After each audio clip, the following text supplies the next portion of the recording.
Bonjour mesdames et bonjour messieurs. Je suis très heureux d'ouvrir la cérémonie de remise des 2 tout premiers prix des fondateurs de notre groupement d'intérêt scientifique Jeux et Société, en compagnie de Vincent Perrotin, qui représente la Française des Jeux, et d'Elisabeth Belmas, qui est la secrétaire générale de notre groupement d'intérêt scientifique. Voilà. Et je suis plus heureux encore que cette toute première édition voit le jour par une très belle journée ensoleillée dans ce cadre de l'amphithéâtre Milne-Edwards, avec un soleil artificiel qui nous rappelle que l'été n'était pas si loin, mais surtout que cette cérémonie prenne place au milieu de notre congrès biennal de la Société européenne de littérature comparée, congrès lui-même consacré aux Jeux et qui est le fruit d'une collaboration entre Sorbonne Université et le groupement d'intérêt scientifique qui, pour cette occasion, s'est associé avec la Société européenne de littérature comparée. Notre congrès rassemble 259 chercheurs issus des 5 continents et il propose en ce moment même des contributions sur le jeu en français et en anglais. Je voudrais rappeler que notre GIS est né en 2013, qu'il a débuté son activité en 2014 et que, à l'occasion de la création de notre prix des fondateurs, eh bien, nous célébrons le 10e anniversaire de l'activité de ce GIS.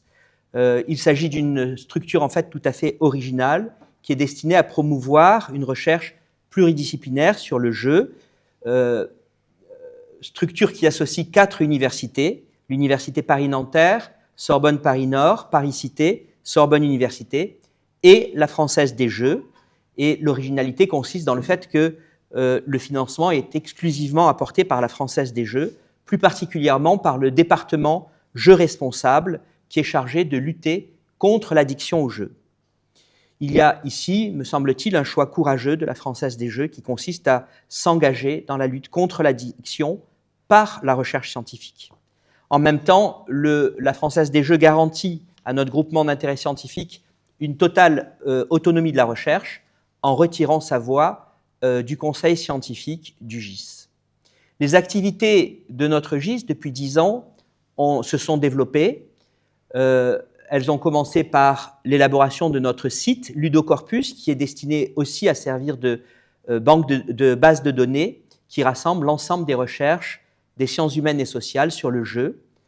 Ce site est animé aussi par une émission qui a été lancée par Boris Noyer, qui s'intitule « D'entrée de jeu » et qui repose sur des interviews de chercheurs sur le jeu et qui correspond aussi à une chaîne YouTube que nous avons. Les activités se développent aussi à l'intérieur des différentes universités partenaires. Elles peuvent prendre des formes différentes, comme le séminaire sur la ludocritique intitulé « Les figures du jeu », animé par Juliette Vion-Dury à l'Université Sorbonne Paris-Nord, en partenariat avec le e-lab UniTwin de l'UNESCO. Et puis évidemment, le GIS propose des publications scientifiques assez régulièrement. 2024 a vu la publication de 2 ouvrages importants, l'un intitulé « Jeux, sport et loisirs en France du XVIe au XXe siècle », publié aux presses universitaires de Rennes, et l'autre représente les actes des colloques et des journées d'études intitulés « Rencontres autour du jeu » que nous organisons chaque année, et la publication s'est faite aux éditions Orbis Tertius. Un second volume est en préparation actuellement. Au fond, les activités de notre groupement d'intérêt scientifique se regroupent autour de 2 axes principaux qui dessinent aussi une double politique de recherche. D'un côté, en alternance, chaque année, le GIS organise soit un grand colloque international, soit une journée d'études de jeunes chercheurs, sous le titre, comme je l'ai dit, « Rencontres autour du jeu » et qui représente un rendez-vous annuel tous les automnes. Et à l'issue de diverses rencontres autour du jeu, nous proposons une publication d'actes. Le deuxième axe principal, c'est un appel à projet annuel destiné à financer, jusqu'à un plafond de 4 000 €, des recherches en sciences humaines et sociales sur le jeu. C'est une manière de financer à la fois des chercheurs renommés et aussi des jeunes chercheurs, et en particulier des doctorants. Ces deux activités dessinent les deux grandes orientations de notre politique de recherche, qui consiste d'une part à favoriser la recherche de spécialistes internationaux reconnus, d'autre part à promouvoir la recherche de jeunes chercheurs sur le jeu et de participer ainsi activement au développement de la recherche de demain. La création d'un prix des fondateurs s'inscrit dans cette double perspective. Il sera attribué tous les 2 ans à partir de cette année et il récompense 2 ouvrages monographiques sur le jeu, quelle que soit la discipline scientifique. Le prix est pourvu d'une dotation globale de 3 000 €, 2 000 € pour le premier prix, 1 000 € pour le second, et il existe deux conditions de candidature. L'ouvrage doit être entièrement rédigé en français et il doit être écrit, pas nécessairement publié, parce qu'il récompense en particulier des thèses de doctorat, dans les 5 dernières années. Le jury est formé par les membres du conseil scientifique du GIS, qui sont issus de disciplines diverses et qui proviennent des 4 universités partenaires. Le prix n'est pas une récompense personnelle, puisque la dotation doit aller à un organisme de recherche ou être versée à l'éditeur qui assumera l'édition de l'ouvrage.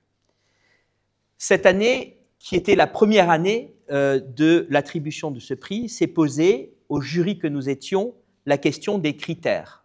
Nous avons posé au départ 2 critères principaux, évidemment, la qualité scientifique intrinsèque de l'ouvrage. Cette année, ce n'était pas un critère qui nous a permis facilement de choisir parce que tous les ouvrages étaient d'une qualité remarquable. Le deuxième critère, c'est le rapport direct avec la problématique du jeu. Il s'agit de ne pas jouer avec les mots et de ne pas jouer avec le mot « jeu » en particulier. Voilà. Alors, compte tenu de la difficulté à départager les candidats, nous avons fait émerger un autre critère, puisque nous nous apprêtions à récompenser 2 thèses de doctorat inédites. Le critère qui nous a aidés à faire notre choix a été le fait que les tapuscrits proposés devaient être aussi proches que possible d'une version directement publiable. Donc, le jury s'est réuni et a récompensé 2 candidats qui présentent des travaux très différents.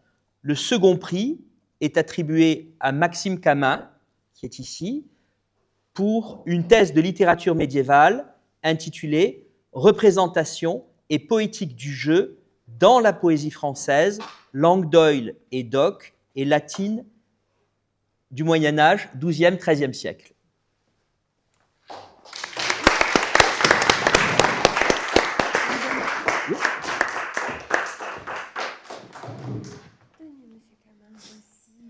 Merci infiniment. Voilà. Vous pouvez présenter votre ouvrage en quelques mots? Oui, bien sûr. Bonjour à toutes et à tous. Écoutez, je souhaite... Pardon, merci. Vous m'entendez? Voilà. Donc, je souhaite en premier lieu remercier chaleureusement le jury de ce prix des fondateurs de m'avoir convié à ce congrès, mais aussi d'avoir pris connaissance de mon travail et donc de l'avoir distingué par ce très beau prix. Je suis sincèrement honoré que les membres du GIS, dont la démarche, on l'a dit, favorise une approche pluridisciplinaire, aient choisi de favoriser mes travaux de recherche qui, comme l'indique le titre de ma thèse, portent donc sur les représentations du jeu dans la poésie française et latine du Moyen-Âge. Donc, mon travail de thèse, puisqu'il m'a donné l'occasion de le présenter très brièvement, se présente comme une analyse comparée des pratiques ludiques dans un corpus de textes plurilingues et repose sur une approche métaphorique du jeu au Moyen-Âge. Plutôt que de centrer mon attention sur la seule dimension récréative des loisirs médiévaux, comme c'était traditionnellement le cas dans l'historiographie, et donc de reléguer les jeux au statut de simple divertissement, j'ai souhaité démontrer que les pratiques ludiques se conçoivent au contraire comme un outil d'analyse, comme un outil d'interprétation, pour sonder certaines des préoccupations esthétiques, religieuses et sociales dont la poésie du Moyen-Âge en particulier porte le témoignage. C'était donc en supposant, dans la lignée des travaux de Johan Huizinga, que le jeu, comme la métaphore, met en œuvre simultanément deux niveaux d'interprétation et opère comme elle au second degré. J'ai voulu montrer donc, à partir de là, que les pratiques ludiques exercent dans les lettres médiévales ce que j'ai appelé une force, une puissance de mise en rapport, une puissance de mise en rapport analogique. Ma réflexion invitait donc à concevoir le jeu comme un modèle d'interprétation qui permet d'organiser, d'orchestrer et de déchiffrer les émotions, les croyances et les valeurs qui structurent la société médiévale. Et plus largement, de démontrer comment le jeu peut aussi se concevoir comme un instrument légitime d'élaboration et de transmission d'un discours de connaissance. Et c'est donc dans le cadre de ces réflexions, dont ce prix des fondateurs facilitera la publication prochaine, que je poursuis actuellement mes recherches en post-doctorat à Louvain, où je travaille à l'édition critique d'un texte inédit, un texte allégorique, le jeu de la peau moralisée. Voilà, donc je ne vous accablerai pas d'un plus long discours, et je remercie de nouveau les membres du jury, et merci de votre attention.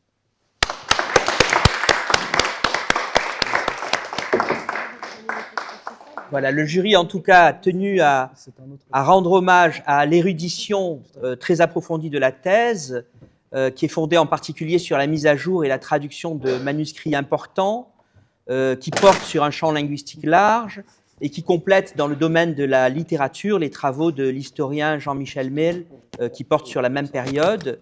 Et en même temps, la thèse nous a paru novatrice parce qu'elle introduisait des méthodes et des orientations de recherche très contemporaines, comme le recours aux humanités numériques ou les études de genre. Voilà.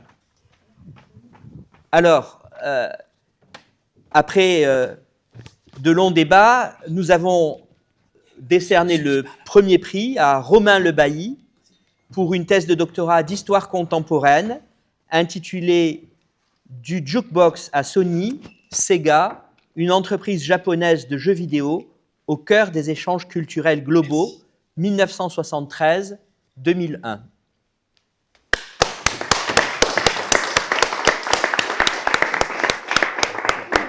Merci. Sur le côté. Un grand merci.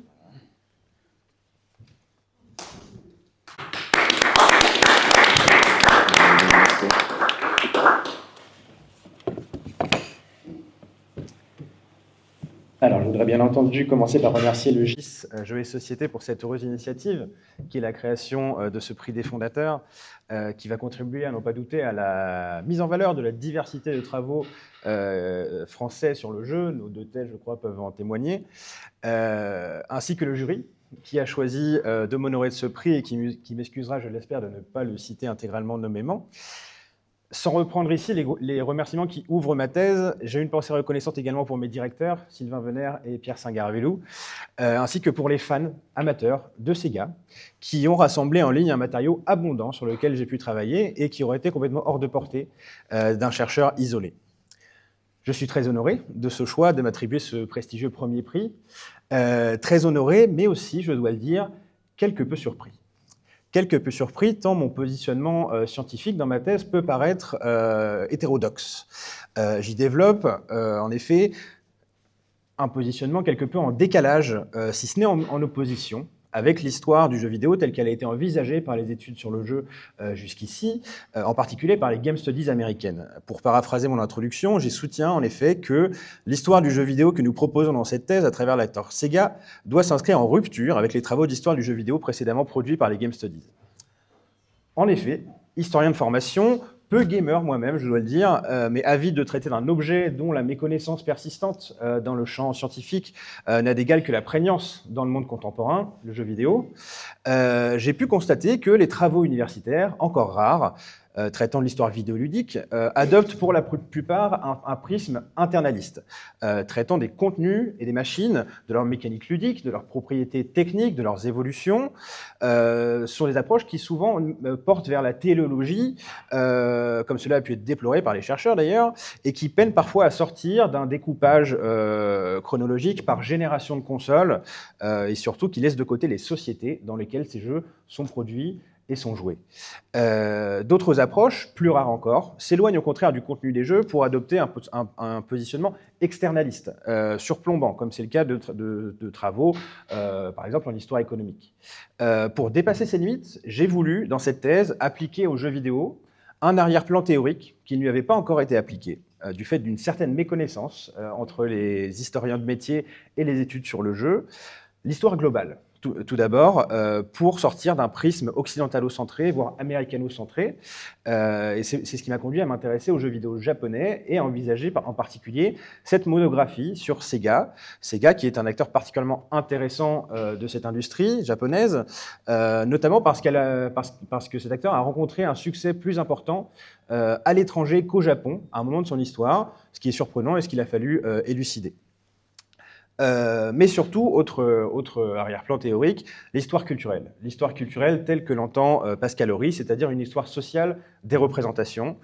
Et dans cette approche, les jeux ne sont plus seulement des dispositifs ludiques, ils sont aussi des productions culturelles créées et reçues dans un espace social donné, et leur contenu en porte la marque. Concrètement, il s'agit de restituer les jeux vidéo produits par Sega dans des réseaux de sens à l'intérieur du jeu vidéo, mais aussi à l'extérieur, notamment dans d'autres domaines culturels. Et de comprendre les raisons qui ont mené à leur création, à leur distribution partout dans le monde, ainsi que les conditions de leur réception par les joueurs. Cela permet de réconcilier les approches internalistes par l'étude des contenus esthétiques, narratifs, ludiques des jeux, et externalistes par l'étude du fonctionnement de cette entreprise et du rôle des joueurs en aval. Alors, il va m'être ardu de résumer 595 pages de ma thèse avec le temps qui m'est imparti. Paraît-il qu'on en fait de moins en moins, des aussi longues que celle-ci. Mais un exemple ou deux pour illustrer mon propos néanmoins. Le jeu le plus connu et la mascotte de Sega, c'est Sonic the Hedgehog, paru en 1991. Ce petit hérisson bleu qui parlera peut-être au moins de 40 ans dans la salle. Ce jeu, il répond à un objectif précis. Certes, c'est une innovation ludique, car il s'agit d'un jeu de plateforme mettant la vitesse au cœur du gameplay, mais de mon point de vue, cet aspect ludique n'est pas le plus important ici, le plus décisif. Il répond en réalité à une volonté de Sega de s'adresser à un public global dans sa diversité, partout dans le monde, avec un personnage unique qui pourrait porter son image. C'est bien le cas de ce jeu, il a été produit de manière transnationale, par les studios japonais, certes, mais en collaboration avec les équipes américaines de Sega of America. Et le jeu en lui-même montre un personnage qui ne peut pas être attaché à un arrière-plan culturel particulier, esthétique ou narratif, un jeu dont l'intrigue n'est pas située dans le monde réel. Sonic fait donc office d'icône globale, de personnage odorless, pour reprendre les termes d'Iwabuchi Koichi, un personnage sans odeur culturelle. En tout cas, surtout pas une audience japonaise pour Sega qui souhaite se distancier à l'étranger de son origine japonaise. Pourtant, si on se met à l'échelle de la production de cette entreprise en général, j'ai pu établir que ce genre de jeu fait figure d'exception. Parmi les centaines de jeux produits par les studios japonais de Sega, un nombre considérable n'est jamais exporté et ne sort jamais du Japon, alors même que Sega vise l'international, ce qui est paradoxal. Ces jeux sont considérés comme trop japonais pour un public occidental, que ce soit pour des questions de gameplay, parce qu'on va considérer qu'ils sont incompréhensibles pour un joueur non japonais, plus souvent pour des questions esthétiques, parce que tel jeu va être trop proche des codes visuels du manga, par exemple, pour des questions narratives, parce qu'il s'appuie sur des narrations faisant référence aux films de samouraï, au shonen, ou bien même à la guerre du Pacifique. Et de l'autre côté, les joueurs en aval, à l'étranger, qui reçoivent ces productions japonaises, eux-mêmes sont actifs dans leur pratique. Et si on reprend le cas de Sonic, bien que le jeu proposé soit en tout point identique partout dans le monde, la nature du personnage tel qu'il est présenté dans les publicités de Sega, mais aussi dans les courriers des lecteurs des magazines spécialisés, tels qu'on peut voir où on peut voir la réception par les joueurs, eh bien cette image diffère selon les régions. Sonic n'a pas exactement la même signification, la mascotte de Sega, pour un joueur japonais, français, américain, brésilien, russe. Et la diffusion du jeu vidéo japonais, si cette diffusion du jeu vidéo japonais participe bien à l'émergence d'une hippophilie dans la jeunesse occidentale dans les années 90 en particulier, et en France en particulier, où elle est particulièrement prégnante, ben, il faut bien comprendre que ça n'est pas le fait de l'industrie vidéoludique japonaise, qui cherche au contraire à gommer le plus possible, comme je le disais, toute japonité dans ses jeux, dans son image à l'étranger, mais elle est bien le fait d'une partie des joueurs, qui, de leur propre initiative, en jouant à des jeux japonais, mais aussi en lisant des mangas, en regardant des animés, vont s'approprier un certain Japon, vont se faire une certaine image du Japon, vont se la construire eux-mêmes. Et cela vient remettre en cause l'idée d'une histoire diffusionniste du jeu vidéo, et même l'idée d'un soft power japonais, qui pour moi est à repenser. J'espère vous avoir convaincu de l'intérêt de ce croisement entre histoire culturelle, histoire globale et l'objet jeu vidéo, que j'ai voulu modestement amorcer dans cette thèse. J'espère qu'elle pourra, pourquoi pas, lancer des discussions et peut-être irriguer d'autres pans des études sur le jeu. Et je voudrais, pour finir, remercier à nouveau le jury qui, en me décernant ce prix, a donné du poids à cette proposition de rencontre entre les champs académiques qui se connaissent peu. On a apprécié, je l'espère, la fertilité heuristique et a par là même, je le crois, fait preuve d'une certaine audace. Merci de votre attention.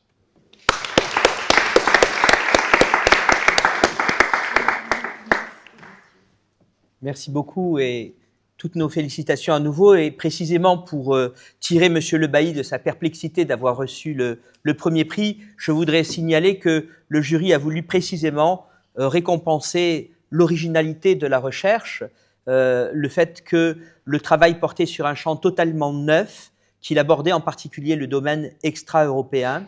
Et nous avons été précisément sensibles à ce que vous avez rappelé dans votre présentation, c'est-à-dire les relations établies entre, d'une part, l'histoire politique, économique et culturelle, d'autre part, l'imaginaire déployé dans l'univers du jeu, le glissement de l'imaginaire américain, le western, le basket, la science-fiction, vers des codes issus de la culture japonaise, le samouraï, le cuirassé Yamamoto, et enfin, la mise en parallèle avec les évolutions technologiques. Et précisément, ce que vous avez rappelé tout à la fin, l'aspect méthodologique, c'est-à-dire la volonté d'éviter le modèle diffusionniste qui présenterait les Japonais comme purs imitateurs du modèle américain, au profit du modèle circulatoire qui souligne la réversibilité de la relation d'influence, nous a paru un apport important pour la recherche. Donc, toutes nos félicitations de nouveau. Merci beaucoup. Voilà. Et je laisse le mot de la fin à Monsieur Perrotin, qui représente la Française des Jeux.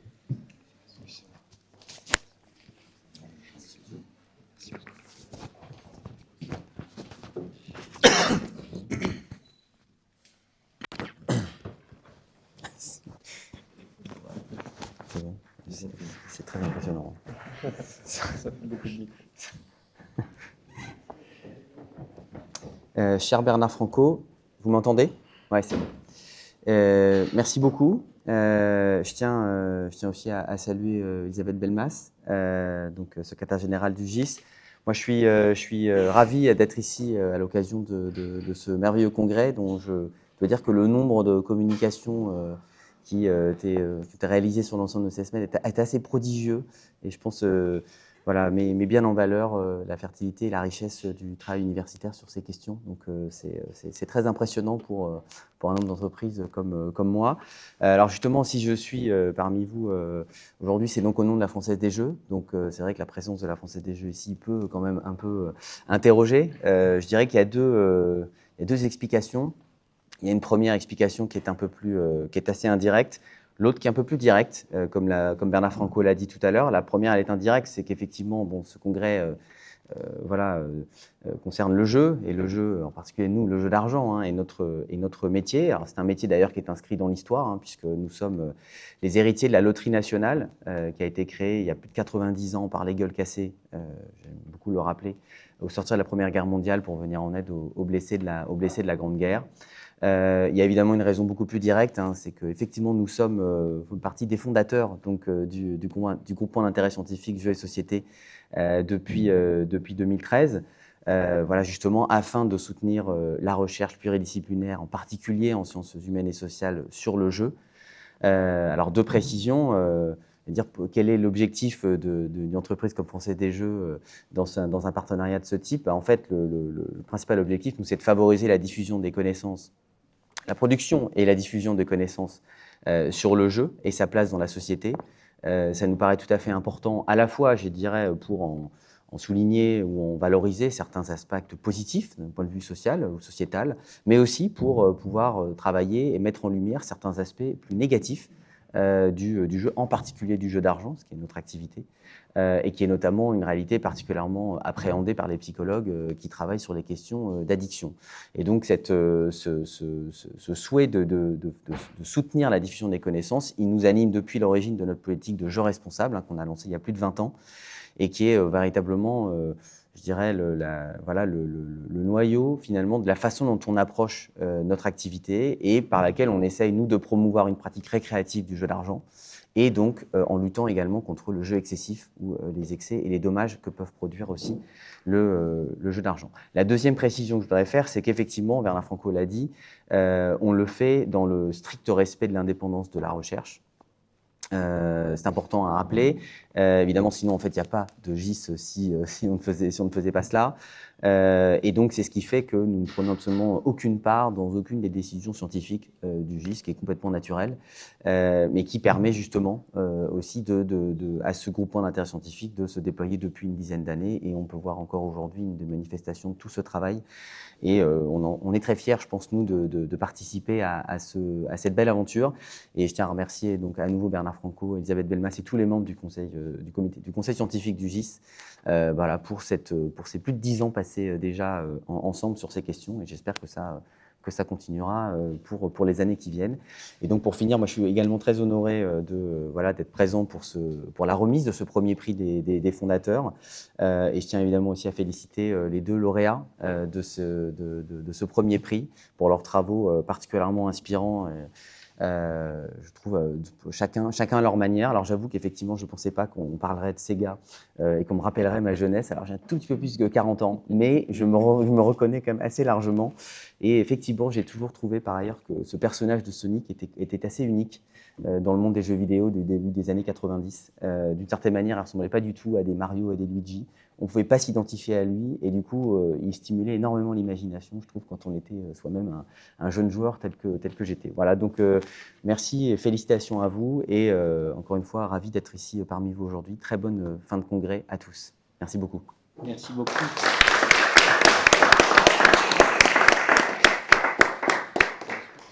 Voilà, je propose de clore cette séance et de faire 2 annonces. D'abord, les éditions Brill proposent une exposition de livres dans la salle G63 pendant toute la durée du congrès. Et puis, maintenant, nous allons laisser la place à Sándor Heitz de l'Université de Budapest pour présenter une conférence plénière dans le cadre de notre congrès de la Société européenne de littérature comparée. Merci à toutes et à tous.